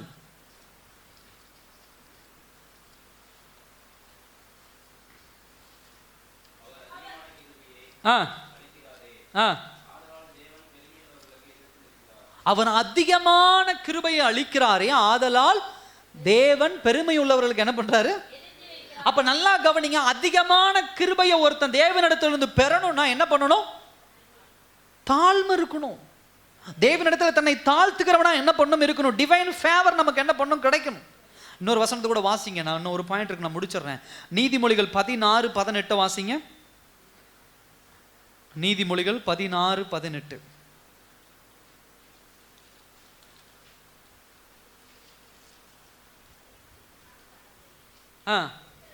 அழிவுக்கு முன்னானது அகந்தை, விழுதலுக்கு முன்னானது அல்லேலூயா.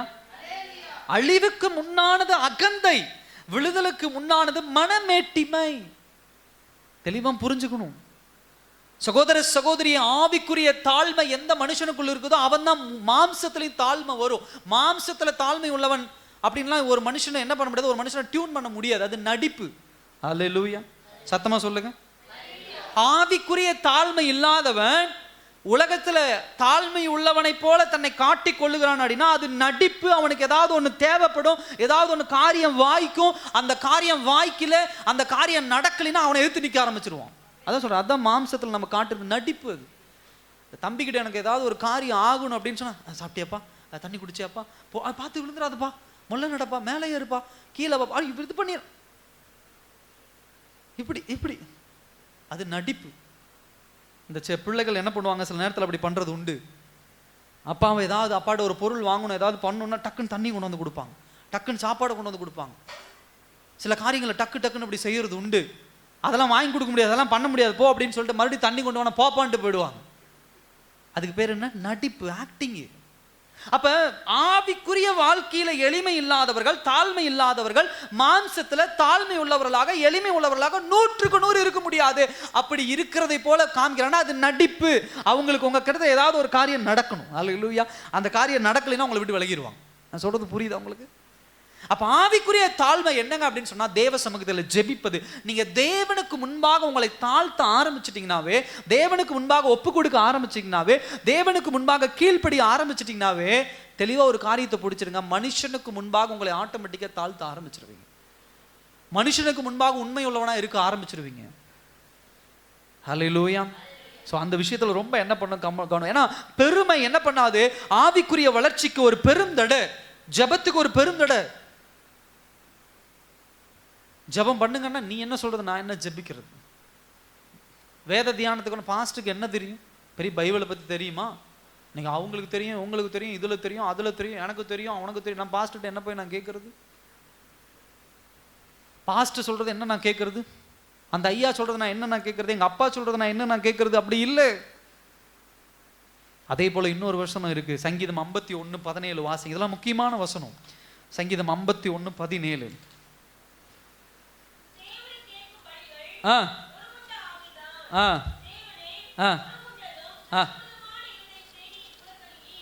நொறுங்குண்ட ஆவியை தான் கர்த்தர் என்ன பண்ணுகிறாராமா? ஏற்றுக்கொள்ளுகிறார். அல்லேலூயா. எப்படிப்பட்ட ஆவிங்க? புறக்கணியாதவர். எப்படிப்பட்ட ஆவி? நொறுங்குண்ட ஆவி, கத்துகிற ஆவியை கர்த்தர் புறக்கணியாதவர் சொல்லியிருக்கா? ஜாதியை பற்றி பெருமையாக பேசுகிறவரை புறக்கணியாதவர் சொல்லியிருக்கா? பணத்தை பற்றி பெருமையாக பேசுகிறவரை புறக்கணியாத ஆண்டவர் சொல்லியிருக்கா? தன் படிப்பை பெருமையாக பேசுகிறவரை கர்த்தர் புறக்கணியாதவர் சொல்லியிருக்கா? எப்பேற்பட்ட ஆவி ஆண்டவர் புறக்கணியாதவரா? நொறுங்குண்ட ஆவி. நொறுங்குண்ட ஆவினா என்னது? உடைக்கப்பட்டவர்கள். அல்லேலூயா. என்ன ஒருத்தர் அவமானமா பேசுறவங்களை கர்த்தர் என்ன பண்ணாதவர்? சத்தமா சொல்லுங்க, புறக்கணியாதவர். என்னை உதாசீனப்படுத்துகிறவர்களை கர்த்தர் என்ன பண்ணாதவர்? புறக்கணி. என்னை கேவலமாக பேசுகிறவர்களை கர்த்தர் என்ன பண்ணாதவர்? என்னை கீழ்மைப்படுத்துகிறவர்களை கர்த்தர் என்ன பண்ணாதவர்? என்னை புறக்கணியாதவர். அல்லேலூயா. அப்ப நான் என்னவா இருக்கணும்? விக்டிமா இருக்கணும். நல்லா புரியுதா? நான் விக்டிம் அப்படின்னு சொன்னா நான் பலிகடா இருக்கணுமோ தவிர, நான் அங்க முன்னாடி பலி மற்றவர்களை காயப்படுத்துறவர்களாக, மற்றவர்களை குறை சொல்லுவர்களாக, மற்றவர்களை உதாசீனப்படுத்துறவனா இருந்தனா கர்த்தரிடம் புறக்கணிச்சிருவார்.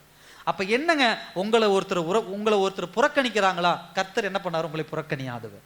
உங்களை ஒருத்தர் அவமானப்படுத்துறாங்களா, கர்த்தர் உங்க பக்கம் தான் நிற்கிறார். உங்களை ஒருத்தர் கேவலமா பேசுறாங்களா, கர்த்தர் உங்க பக்கம் தான் நிற்கிறார். கேவலமா பேசுறவங்க பக்கம் இல்லை. அல்லேலூயா. அது தெளிவா புரிஞ்சுக்கணும். அடுத்தது கடைசி ஒரு பாயிண்ட் சொல்லி நான் முடிக்கிறேன். 13வது வசனம், 100க்கு அதிபதியின் விசுவாசத்திற்கு கிடைத்த பலன். என்னங்க பலன் கிடைக்குது? 8:13. பின்பு இயேசு 100க்கு அதிபதியை நோக்கி, நீ போகலாம், நீ விசுவாசித்தபடியே உனக்கு ஆக கடவுது என்றார். அந்த நாளிகையிலே அவன் வேலைக்காரன் என்ன பண்ணா? சுஸ்தமான. ஹல்லேலூயா. சகோதர சகோதரியே, ஒரு காரியத்தை புரிந்து கொள்ளுங்க. விசுவாசம், நான் ஏற்கனவே சொன்னேன், ஆவிக்குரிய அந்த தாழ்மையே விசுவாசத்தின் அடையாளம் என்று சொல்லி, யார் ஒருவர் ஆவிக்குரிய தாழ்மையில இருந்து விசுவாசத்தை தேவனுக்கு முன்பாக இருக்கிறாங்களோ அவங்களுடைய விசுவாசத்திற்கு ஆண்டவர் ஒரு வாரம் கழிச்சு பதில் தருகிறவராக இருக்கிறார். அல்லேலூயா. அல்லேலூயாவா? ஒரு மாதம் கழித்து ஆண்டவர் பதில் தருகிறவராக இருக்கிறார். ஒரு வருஷம் கழித்து என்ன போட்டிருக்காங்க? நீ போகலாம், நீ விசுவாசித்தபடியே உனக்கு ஆக கடவுது என்றார். அந்த நாளிகையிலேயே, அந்த நிமிஷத்திலேயே யாருக்கு சுகம் கிடைச்சது? அல்லேலூயா.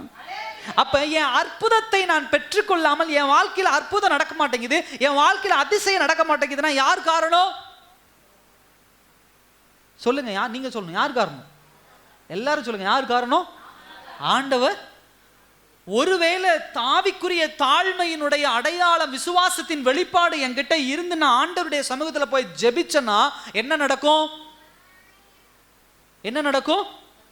சத்தமா சொல்லுங்க, என்ன நடக்கும்? நான் கேட்ட அந்த நாளிகையிலே என் கர்த்தர் எனக்கு என்ன செய்கிறவராக இருக்கிறார்? ஹல்லேலூயா. அற்புதம். ஐயா நான் கேட்கிறேன் ஆனா நடக்க மாட்டேங்குது.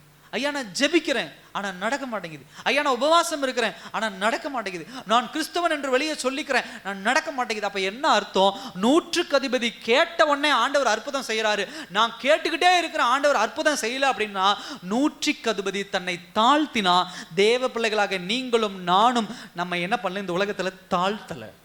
ஸ்பிரிச்சுவல் ஹம்பிள்னஸ் நமக்கிட்ட இல்லை, ஆவிக்குரிய தாழ்மை இல்லை. ஹல்லேலூயா.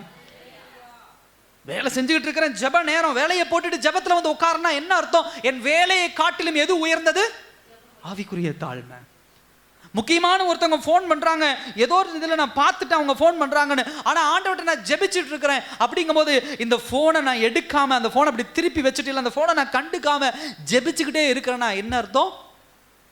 ஆவிக்குரிய தாழ்மை. என்ன? இவர்களை காட்டிலும் அவர் யாரு? பெரியவர். ஹல்லேலூயா. ஞாயிற்றுக்கிழமை எனக்கு என்ன காரியம் வேணா இருக்கலாம், என்ன விஷயம் வேணா இருக்கலாம், எவ்வளவு சம்பளம் வேணா எனக்கு கிடைக்கலாம், ஆனா எனக்கு அதை காட்டிலும் தேவன் முக்கியம் அப்படின்னு போறது என்ன அர்த்தம்? என் பணத்தை காட்டிலும், என்னுடைய சம்பளத்தை காட்டிலும், என்னுடைய வேலையை காட்டிலும் யார் பெரியவர்? புரியுது? அதுதான் ஆவிக்குரிய தாழ்மை. ஜெபம் என்பது ஆவிக்குரிய வாழ்க்கை, வேதவசனம் வாசிப்பது என்பது ஆவிக்குரிய வாழ்க்கை, தேவனுக்கு கீழ்ப்படிவது என்பது ஆவிக்குரிய வாழ்க்கை. அந்த ஆவிக்குரிய வாழ்க்கையிலே உலகபூர்வமா மாம்சத்துல உங்களை தாழ்த்தும் போதுதான் உங்களுடைய விசுவாசத்தை வெளிக்கொண்டு வர முடியும். அல்லேலூயா. ஆண்டவர்கிட்ட போய், ஆண்டவரே என் வேலையை காட்டிலும் நீங்க தான் ஆண்டவரே முக்கியம்னா என்ன அர்த்தம்? என் கர்த்தர் என் வேலையில கிடைக்கக்கூடிய காரியத்தை விட அற்புதம் செய்ய வல்லவர். அல்லேலூயா. அதிசயம் செய்ய வல்லவர், அற்புதம் செய்ய வல்லவர். இந்த 100க்கு அதிபதி அதான் சொல்றான், ஆண்டவரே வீட்டுக்கு வர நீங்க நான் பாத்திரன் இல்லப்பா, நான் எவ்வளவோ பெரிய ஆளா இந்த உலகம் என்ன பார்க்கலாம், ஆனா நீங்க தான் பெரிய ஆள் ஆண்டவரே. அவர்களை காட்டிலும், என் வீட்டை காட்டிலும், என்னுடைய சொத்தை காட்டிலும், என் மதிப்பை காட்டிலும் யார் உயர்ந்தவர்? நீங்க உயர்ந்தவங்க ஆண்டவரே. ஹல்லேலூயா. நீங்க உயர்ந்தவங்க அப்படின்னு சொன்ன உடனே அங்க பார்க்கிறோம், டிஸ்டன்ஸ் கிடையாது, பேரியர் கிடையாது, தொலைவு ஆண்டவருக்கு முக்கியம் கிடையாது, தடைகள் ஆண்டவருக்கு பெருசு கிடையாது. சில விஷயங்களை நம்ம பேசும்போது சொல்றோம், தடையாவே இருக்குதுங்க ஐயா, அடைக்கப்பட்டே கிடக்குது, ஆண்டவருக்கு ஜெபிச்சு எவ்வளவோ முயற்சி பண்ணி இந்த காரியம் வாய்க்க மாட்டேங்குது. மிகப்பெரிய விஷயம், வீட்டுக்காரர் தடையா இருக்கிறார், எங்க மனைவி தடையா இருக்கிறாங்க, என் குடும்பம் தடையா இருக்குது, என்னுடைய உறவினர்கள் தடையா இருக்கிறாங்க, என் வேலை தடை. முதல் தடையாரு நான் தடையா இருக்கிறேன். ஹல்லேலூயா. என் வாழ்க்கையில அற்புதம் நடப்பதற்கு யாரு தடை? சத்தமா சொல்லுங்க எல்லாரும். நான் தான் தடையோ தவிர மற்ற எந்த தடையும் என் தேவனை என்ன பண்ண முடியாது? தடுக்க முடியாது. ஹல்லேலூயா. யார் உங்களுக்கும் எனக்கும் எதிராக எழும்பினாலும், எத்தனை விஷயங்கள் அடைக்கப்பட்டு இருந்தாலும், எந்த காரியம் இருந்தாலும், அந்த காரியம் நடக்காம இருக்கிறதுக்கு அது காரணம் அல்ல. அது எல்லாவற்றையும் ஒழித்து கட்டி அற்புதம் செய்ய தேவன் அதிகாரம் கொண்டவர், வல்லமை கொண்டவர். ஆனா அங்க தடையை நான் தான் இருக்கிறேன். ஹல்லேலூயா. நான் ஜெபிக்கிறது இல்லை, நான் வேதவசனம் வாசிக்கிறது இல்லை, நான் தேவனுக்கு கீழ்ப்படுகிறது இல்லை, நான் தேவனுக்கு ஜீவ பலியா இல்லை, நான் தேவனுக்கு உண்மையானவனா இல்லை, நான் தேவனுக்கு நன்றி உள்ளவனா இல்லை, நான் தேவனுக்கு கீழ்ப்படுகிற மகனாக மகளா இல்லை. ஆனா குறை மற்றும் மற்றவங்க இவங்க தடையா இருக்கிறாங்க. அவங்க, என் மனைவி சரியில்லையா, என் குடும்பம் தான் இப்படி இருக்கு, என் கணவர் சரியில்லை அதனாலதான் என் குடும்பம் இருக்கு, என் மருமகன் சரியில்லை அதான் என் குடும்பம் இப்படி இருக்கு, என் மனைவி அதாவது மருமகள் சரியில்லை அதான் என் குடும்பம் இப்படி இருக்கு, என் பிள்ளைகள் சரியில்லை அதான் என் குடும்பம் இருக்குது. இல்லைங்க, அவங்களெல்லாம் குறை சொல்லாதீங்க. அல்லேலூயா. நீங்க உண்மை, அவங்க எப்படியோ இருந்துட்டு போறாங்க, அவங்க சரியா தப்பாங்கிறத நீங்களும் நானும் குற்றம் என்ன பண்ண முடியாது, பிரிச்சு பார்க்க முடியாது. அந்த அதிகாரத்தை உங்களுக்கு எனக்கு ஆண்டவர் கொடுத்துருக்காரு. அல்லேலூயா. சரிங்க, உலக பிரகாரமா, உங்க பைபிள் பிரகாரமா, இல்ல நீங்க படிச்ச சத்தியத்தின் பிரகாரமா உங்க கண்ணுக்கு முன்னாடியே அவங்க தவறு செய்யறாங்க, எச்சரிக்கிறீங்க, அவங்க கேட்கல, விட்டுட்டு விலகிருன்னா டைவர்ஸ் பண்ணிருன்னு சொல்லல. என்ன அர்த்தம்? ஜெபத்துல போய் ஆண்டவரிடத்திலே மாற்ற முடியாதா? அல்லேலூயா. மாற்ற முடியுமா? முடியாதா? உங்களை என்னையும் இயேசு கிறிஸ்துவா ரட்சிப்புக்குள்ள நீங்களும் நானும் பிறந்ததிலிருந்து கிறிஸ்தவர்கள் கிடையாது, பரம்பரை கிறிஸ்டின் கிடையாது. ஆனா உங்களையும் என்னையும் வேத வசனம் கொண்டு வந்து, சத்தியம் என்னை கொண்டு வந்து உங்களையும் என்னையும் ஆண்டவருக்குள்ள உட்கார வைத்து வேத வசனத்தை கொடுத்து ஆண்டவர் உங்களை என்னையும் மனமாற்றி வைத்திருக்கிறாருன்னா, பாதி கரையை தாண்டிட்டு இருக்கிற நம்முடைய மனைவியையோ, பாதி கரையை தாண்டிட்டு இருக்கிற நம்முடைய கணவனையோ ஆண்டவர் மாற்ற மாட்டாரா? அல்லேலூயா. மாற்றுவார். நீங்க அவங்கள குறை சொல்லிட்டு நீங்க பாவம் பண்ணிட்டு இருக்கிறீங்க, நீங்க தவறு பண்ணிட்டு இருக்கிறீங்க. அப்ப என்னங்கய்யா பண்ணணும்? நான் முதல்ல ஒழுங்கா இருக்கணும், நான் ஆவிக்குரிய தாழ்மையில் இருக்கணும், ஆனா உடனே ஒரு டயலாக், நான் எல்லாம் கரெக்டா தான் இருக்கிறேன் அப்படின்னு சொல்றவங்க தான் பெருமையான ஆட்கள். அல்லேலூயா. ஏன்னா சில பேர் பேசும்போது சொல்லுவாங்க, நான் கரெக்டா தாங்க இருக்கிறேன், மனைவி தாங்க சரியில்லை, நான்லாம் கரெக்டா ஜெபிப்பேன், நானும் ஆண்டவர்கிட்ட கொடுத்துருவேன், நான் கரெக்ட் பர்ஃபெக்ட், என் கணவர் தான் சரியில்லை. மற்றவர்களை குறை சுமத்துறவங்களே முதலாவது என்னன்னா பெருமையில தான் அந்த மற்றவங்க நான் குறை சுமத்துறோம். அல்லேலூயா. உங்ககிட்ட ஒரு விஷயம் இல்லை, என்கிட்ட ஒரு விஷயம் இருக்கு, அதை நான் அடையாளப்படுத்துறேன்னா என்ன அர்த்தம்? உங்ககிட்ட பெருமை, அவ்வளவுதான். அல்லேலூயா. பெருமை.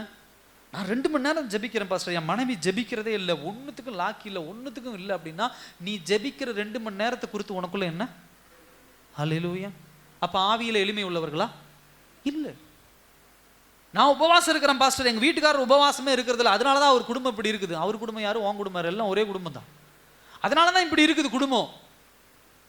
இல்லை, இன்னொரு விஷயம் ரொம்ப நீங்கள் மைனூட்டாக கவனிக்கணும். இந்த வேலைக்காரன் இயேசுவை பற்றி அறிந்தவனா? வேலைக்காரன் இயேசுவிடத்தில் வந்து ஜெபித்தானா? வேலைக்காரன் இயேசுவிடத்திலிருந்து எண்ணெய் வாங்கிட்டு போய் வேலைக்காரன் மீது தடவப்பட்டதா? ஆனா யார் சுகம் கொடுத்தா? யாருடைய ஜெபத்தை கேட்டு? ஹல்லேலூயா. அப்ப நூற்றுக்கு அதிபதியின் ஜெபத்தை கேட்டு அவனுடைய வேலைக்காரனை வீட்டிலே யாருன்னே இயேசுவை பற்றி இவன் வந்து சொன்னாதான் தெரியும். எப்பா இயேசுவிடத்துல போனேன், உனக்காக ஜெபிச்சேன், ஆண்டவர் அந்த நேரத்துல சொன்னாரு சுகம் கிடைக்கும்னு சொன்னாருப்பா, அந்த நேரத்துல கடவுள் உனக்கு சுகம் கொடுத்தாருன்னா அதுக்கப்புறம் தான் அவன் யோசிப்பான் கடவுள் எனக்கு சுகம் கொடுத்தாருன்னு. ஹல்லேலூயா. அது வரைக்கும் அவனுக்கு என்ன தெரியாது? கர்த்தர் சுகம் கொடுத்தாருன்னு தெரியாது. இப்படி அற்புதம் செய்கிற தேவனை கடவுளாக நீங்களும் நானும் வணங்கிக்கிட்டு இருந்துட்டு இன்னைக்கு யாரை குறை சொல்லிக்கிட்டு இருக்கிறோம்? மனைவி சரியில்லை, கணவன் சரியில்லை, பிள்ளைகள் சரியில்லை, தாய் தகப்பன் சரியில்லை, சொந்தக்காரர் சரியில்லை, அவரு சரியில்லை. ஜெபிக்கிற ஆண்டவர் பாஸ்டர், ஆனா மாறுறது இல்லையே. ஜெபிக்கிறீங்க சரி, ஆனா ஆவிக்குரிய தாழ்மையோடு ஜெபிக்கிறீங்களா? இந்த நூற்றுக்கு அதிபதியுடைய இந்த அற்புதம் நமக்கு அதை தான் காட்டி கொடுக்குது. இதுதான் விசுவாசத்தினுடைய தாழ்மையே விசுவாசத்தினுடைய அடையாளமோ தவிர நீங்க வாயினால் அறிக்கையிடுறது, வண்டியில ஸ்டிக்கர் ஒட்டிக்கிறது, இல்லை ஃபோனில் வந்து முன்னாடி சில பேர் அந்த ஸ்க்ரீன் சேவரில் இயேசுவே வழின்னு போட்டு வச்சுக்கோனா இயேசுவினுடைய கிறிஸ்தவன் அப்படிங்கிறது இல்லை. என்னுடைய செயல்கள் காட்டி கொடுக்கணும். என் மனைவி இடத்துல, என் கணவனிடத்தில், என்னுடைய சொந்தக்காரர்கள் மத்தியில், என் உறவினர்கள் மத்தியில், எல்லா இடத்துலையும் எனக்குள்ள தாழ்மை வரணும். அப்படின்னா பிரைவேட் தனிப்பட்ட ஆவிக்குரிய வாழ்க்கையில் என்றைக்கு நான் தாழ்மையை ப்ராக்டிஸ் பண்ணுறேனோ அப்போ தான் உலகபூர்வமாக தாழ்மையை நான் கொண்டு வர முடியும். ஹல்லேலூயா. எல்லாரும் இருக்கிற இடத்துல எழுந்து நிற்கலாமா அந்த நாளில்?